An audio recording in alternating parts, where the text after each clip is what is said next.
ហើយចំពោះបញ្ហាស្ថានសម្រាលវិញគឺជាការគិតគូររបស់តុលាការដោយផ្អែកទៅលើបុគ្គលិកលក្ខណៈរបស់ជនល្មើសដែលតម្រូវឲ្យហើយនឹងការគិតគូរអំពីចរិតគ្រោះថ្នាក់នៃអង្គើផងដែរដែលតុលាការគិតគូរថាតើគួរឲ្យជននេះទទួលបាននៅស្ថានធូរស្រាលកម្រិតណា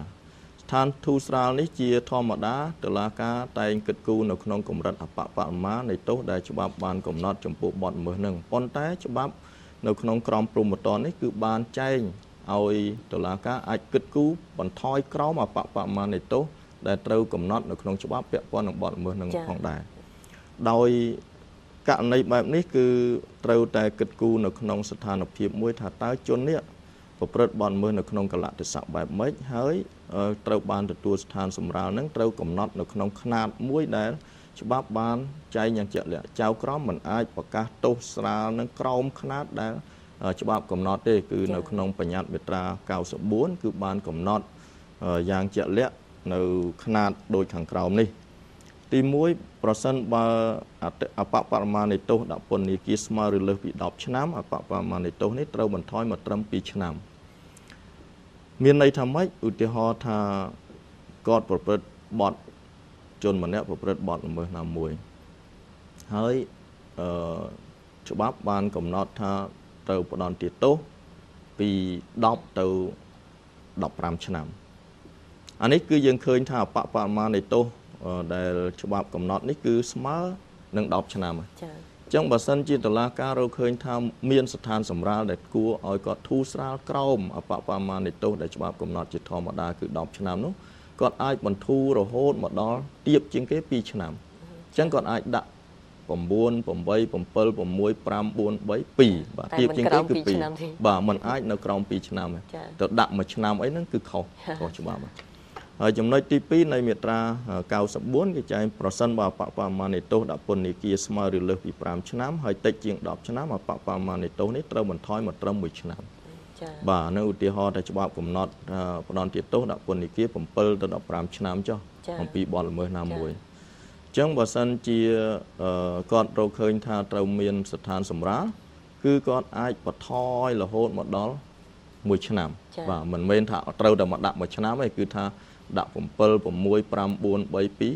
1ទៀបជាងគេអាដាមជួយលើកទីហោបន្តិចទៅការ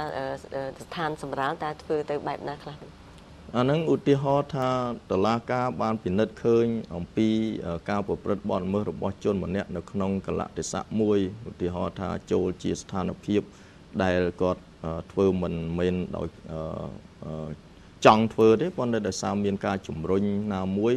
ឬក៏ការបង្កើតឲ្យគាត់មានការរំជួលចិត្តណាមួយដែលទប់នៅការធ្វើអំពើនេះមិនបានប៉ុន្តែតុលាការមើលឃើញថាអំពើរបស់ជននេះមានលក្ខណៈដែលមិនគួរឲ្យគាត់ទទួលនៅស្ថានទោសធ្ងន់ធ្ងរពេកចា៎អញ្ចឹងវាមានគិតគូរកលៈទេសៈច្រើនណាស់មិនមែនថាតែប៉ុណ្្នឹងទេតុលាការគិតមើលបញ្ហាទាំងអស់តាំងពីស្ថានភាពនៃការរស់នៅរបស់នឹងប្រវត្តិរបស់ជននឹងតែជាជនដែលប្រកបដោយគ្រោះថ្នាក់ដល់សង្គមអត់ទាំងអស់នេះហើយដែលជាការស្រាវជ្រាវរកឲ្យឃើញថាជនម្នាក់ហ្នឹងដែលតុលាការផ្ដាល់ក្នុងការប្រកាសទោសឲ្យគាត់ចូលស្ថានទម្ងន់ស្ថានសម្រាលនេះគឺគាត់គិតគូរទាំងអស់ចា៎ដូចយើងតែងឃើញហើយនៅពេលដែលតុលាការចាប់ផ្ដើមនៅសាវនាគាត់តែងតែសួរប្រវត្តិរបស់ជនហ្នឹងចង់ដឹងថាតើជនហ្នឹងជាជនរបៀបម៉េចហើយជាជនមួយដែលមានបង្កគ្រោះថ្នាក់ដល់សង្គមឬអត់ហើយបានគេពិនិត្យមើលថាអំពីការប្រព្រឹត្តបទល្មើសរបស់គាត់នឹងប្រព្រឹត្តនៅក្នុងកលៈទេសៈបែបណាបាទហើយធ្វើឲ្យសង្គមទូទៅនឹងខ្លាចរអាឬភ័យព្រួយចំពោះអំពើនឹងអត់អញ្ចឹងការដែលគិតគូរទាំងអស់នេះបានតុលាការថាគួរឲ្យគាត់ប្រកាសទោសនៅក្នុងកម្រិតស្រាលឬក៏ធ្ងន់កម្រិតណាមួយចា៎បាទចំណុចមួយទៀតគឺនៅបញ្ញត្តិមាត្រា94គឺបានចែងផងដែរថាប្រសិនបើអបបរមានៃទោសដាក់ពន្ធនាគារស្មើឬលើសពី2ឆ្នាំហើយតិចជាង5ឆ្នាំអបបរមានៃទោសនេះត្រូវថយមកត្រឹម6ខែចា៎បាទនឹងຂ្នាតវាគ្រប់ទាំងអស់ទៅតាមហ្នឹងហើយចំណុចទី4គឺចែងថាប្រសិនបើអបបរមានៃទោសដាក់ពន្ធនាគារស្មើឬលើសពី6ថ្ងៃហើយតិចជាង2ឆ្នាំអបបរមានៃទោសនេះថយមកត្រឹម1ថ្ងៃបាទនេះគឺអំពីបញ្ហារឿងទោសដាក់ពន្ធនាគារហើយចំពោះ ទោសពិន័យជាប្រាក់គឺថយមកពាក់កណ្ដាលនៅក្នុងចំណុចទី5នៃបញ្ញត្តិមាត្រា94ចំពោះបញ្ហាទោសដាក់ពន្ធនាគារដែលត្រូវកំណត់ដោយច្បាប់អស់មួយជីវិតនេះគឺគេបានកំណត់នៅក្នុងបញ្ញត្តិមាត្រា95ឲ្យតុលាការអាចប្រកាសនៅចន្លោះរវាងពី15ឆ្នាំទៅ30ឆ្នាំចា៎បាទមានន័យថាបើសិនជាបទល្មើសណាមួយដែលត្រូវផ្ដន្ទាទោសដាក់មួយជីវិតហើយតុលាការបានពិនិត្យឃើញថាអ្នកនេះត្រូវទទួលបាននៅស្ថានសម្រាលណាមួយដែលគាត់គួរឲ្យគាត់ទទួលទោសធូរស្រាលនោះគឺគាត់អាចប្រកាសទោសចន្លោះពី15ទៅ30ឆ្នាំចា៎បាទនេះគឺតកតងជាមួយស្ថានសម្រាលទោសដែលត្រូវធ្វើចំពោះនីតិជនហើយចំពោះស្ថានសម្រាលទោសដែលធ្វើចំពោះអនិច្ចជនគឺមានចែងនៅបញ្ញត្តិមាត្រា164